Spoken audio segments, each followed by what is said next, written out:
Good morning. Today, 1st December 2025, Monday.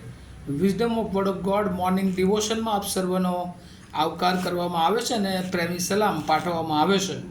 આજે સવારે ફરી એકવાર આપણે પ્રભુના ટૂંકા મનનમાં આગળ વધવા માગીએ છીએ અને નીતિવચનોનું પુસ્તક એનો 15મો અધ્યાય અને એની 10મી કલમ પર પ્રભુનું ટૂંકું મનન આપણે કરવા માગીએ છીએ. નીતિવચનો 15મો અધ્યાય અને 10મી કલમ, પ્રોબ્સ ચેપ્ટર 15 વર્સ 10. અને પ્રભુનું વચન આપણને આ પ્રમાણે કહે છે, માર્ગ તજનારને ભારે શિક્ષા થશે અને ઠપકાને ધિક્કારનાર માર્યો જશે. NIV બાઇબલ પ્રમાણે, stand discipline awaits him who leaves the paths.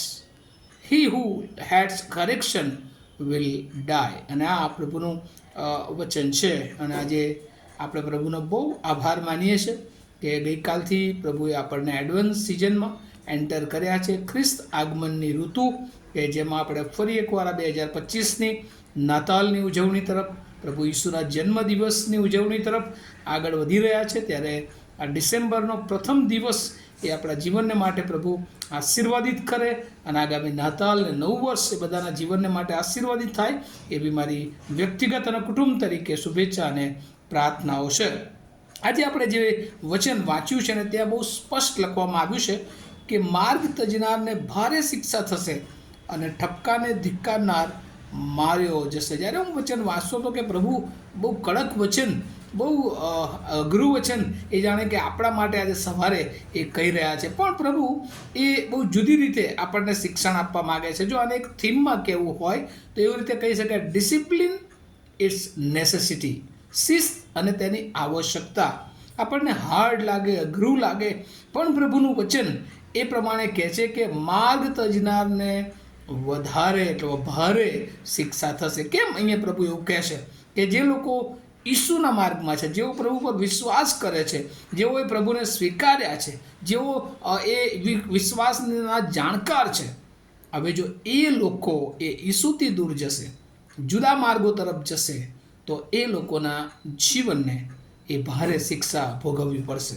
ત્યાર પછી લખ્યું છે કે એ માર્ગમાંથી દૂર થવાને માટે, જે દુષ્ટનો માર્ગ છે, જે શૈતાનનો માર્ગ છે, ઘણી બધી વાર પ્રભુ આપણને હૃદયમાં એ બોજ, એ ઠપકો એ આપે છે. પણ જો એને પણ આપણે ત્યજી દઈએ છીએ, એનો પણ આપણે ધિક્કાર કરીએ છીએ, તો પછી ચોક્કસ એ આપણે નાશમાં જઈશું. અને એટલે આજે પ્રભુ આપણને બહુ ટૂંકમાં એક બાબત શીખવા માગે છે કે નિયમિતતા એ આત્મિક જીવનમાં પણ હોવી જોઈએ. આ ડિસેમ્બર મહિનો આવ્યો છે ને, આપણે આખા વર્ષનું હવે અંત સુધી સર્વૈયું કરતા હોય છે, આપણી નાણાકીય બાબતોનો, આપણી કૌટુંબિક બાબતોનો, આપણી આવક જાવકના સર્વૈયા આપણે મેળવતા હોય છે. ત્યારે પ્રભુ આપણને ફરી એકવાર આ પ્રથમ દિવસે યાદ દેવડાવે છે કે શું આપણા આત્મિક જીવનને માટે આપણી નિયમિતતા છે. હવે આત્મિક જીવનની નિયમિતતા એટલે શું?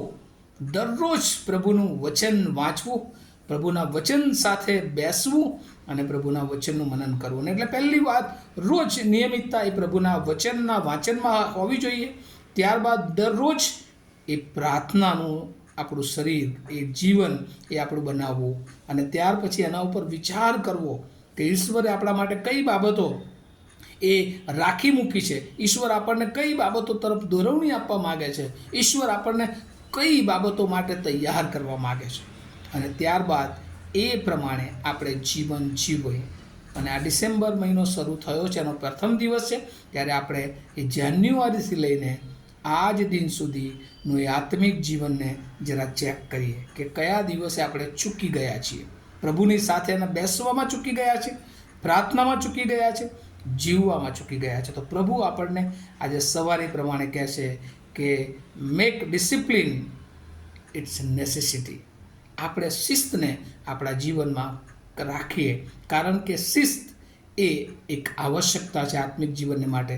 અને જો આપણે આત્મિક જીવનમાં આપણી શિસ્તતા નથી, નિયમિતતા નથી, તો પ્રભુ ચોક્કસ એ આપણા જીવનને જુદી તરફ જતાં રોકી શકશે નહીં.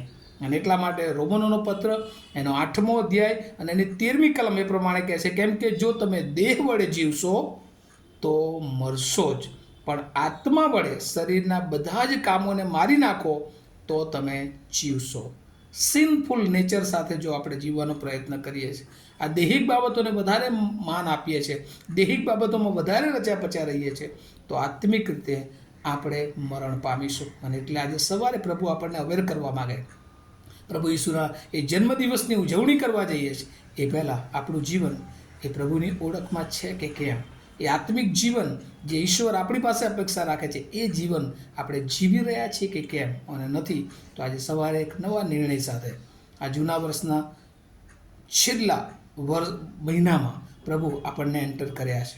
નવા વર્ષમાં પ્રવેશ પામીએ, ખ્રિસ્તના જન્મદિવસની ઉજવણી કરીએ પહેલાં આપણું આત્મિક જીવન ફરી એકવાર ફ્રેશ કરી દઈએ અને પ્રભુની ઈચ્છા, પ્રભુની યોજના, પ્રભુના આયોજનો આપણે પારખી લઈએ અને પ્રભુ ઈચ્છે એ પ્રમાણે જીવન જીવવા માટે આપણે નિર્ણય કરીએ. આવું આપણે પ્રાર્થના કરીએ, આપણા જીવનો પ્રભુની સમક્ષતામાં લાવીએ.